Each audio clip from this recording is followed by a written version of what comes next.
Kalian mungkin akhir-akhir ini sering dengar ya istilah Bon Jovi seliweran di media sosial atau di berita. Kedengarannya kayak nama yang familiar, tapi ini apa sih sebenarnya?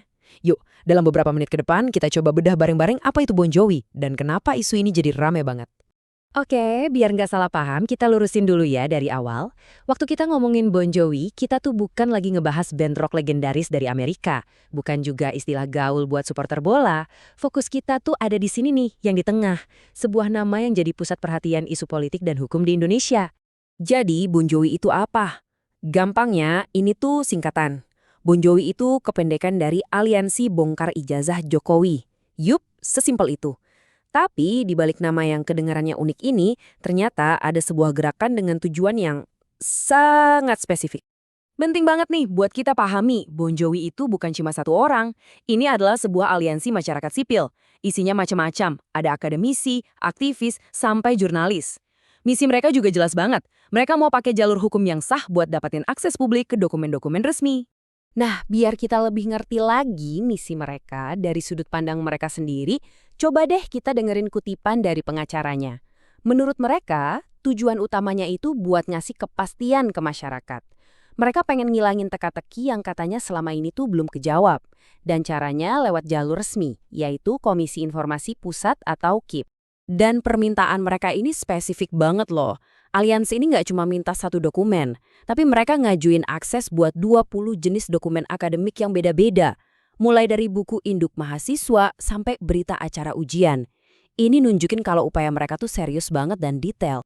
Oke, dengerin ini semua, pertanyaan yang langsung muncul di kepala kita pasti, wah, jangan-jangan ini cuma upaya lain buat ngebuktiin ijazahnya palsu, kayak ngelanjutin isu yang udah lama itu kan. Nah, ternyata jawabannya sedikit lebih rumit dari itu. Nah, ini dia nih poin kuncinya. Kita harus bisa bedain dua jalur hukum yang sama sekali beda. Di satu sisi, ada tuduhan pidana soal pemalsuan ijazah. Kasus ini, menurut sumber, udah resmi ditutup sama Polri di bulan Mei 2025, dan kesimpulannya ijazah itu otentik. Nah, di sisi lain, ada yang namanya sengketa informasi publik, dan ini jalur yang diambil sama Bon Jovi. Jadi fokus mereka itu bukan buat ngebuktiin ada kejahatan, tapi lebih ke hak masyarakat buat ngelihat informasi publik. Beda kan? Biar lebih kebayang alurnya, kita coba lihat timelinenya ya. Jadi, isu ini kan mulai panas lagi tuh di tahun 2022. Terus, Mei 2025, kasus pidananya resmi ditutup. Nah, beberapa bulan setelah itu, di bulan Agustus, Bon Jovi mulai jalur yang baru. Minta informasi secara resmi. Karena ngerasa nggak ada jawaban yang memuaskan, akhirnya mereka bawa kasus ini ke KIP di akhir Oktober. Dan puncaknya, putusannya keluar di awal Desember. Dan ya, arena pertarungan hukumnya sekarang pindah ke sini, Komisi Informasi Pusat, atau KIP. Buat yang belum tahu, KIP ini lembaga independen yang perannya penting banget loh. Mereka ini ibaratnya wasit kalau ada sengketa antara masyarakat sama badan publik soal akses informasi. Setelah lewat beberapa kali sidang, akhirnya KIP ketok palu juga. Hasilnya gimana? Putusannya tegas banget. Menolak permohonan pemohon untuk seluruhnya. Langsung kan kita mikir, loh kok ditolak? Kenapa? Apa karena informasinya emang rahasia banget? Atau ada alasan lain? Yuk kita bedah lebih dalam. Dan ternyata ini jawabannya. Penolakan ini sama sekali bukan karena substansi permintaannya. Jadi bukan karena KIP bilang dokumen itu boleh atau nggak boleh dilihat. Tapi murni karena masalah teknis prosedural. Cuma soal prosedur. Oke, kita urai pelan-pelan ya prosedur yang jadi masalah ini. Jadi, setelah permintaan informasi mereka yang pertama nggak ditanggepin, Bon Jovi ngajuin yang namanya keberatan. Nah, aturannya, atasan di lembaga publik itu punya waktu 30 hari kerja buat ngerespons keberatan itu. Masalahnya di mana? Ternyata Bon Jovi ngedaftarin sengketa ke KIP sebelum 30 hari itu selesai. Jadi karena masa tunggunya belum lewat, secara hukum kasus mereka dianggap prematur. Makanya KIP mau nggak mau ya harus nolak. Jadi ini murni soal timing, bukan soal inti permintaannya. Terus sekarang gimana dong? Ya, kasus yang ini secara hukum udah kelar. Putusan KIP itu artinya aliansi Bon Jovi harus ngulang lagi dari titik nol. Tapi pintunya nggak benar-benar ketutup.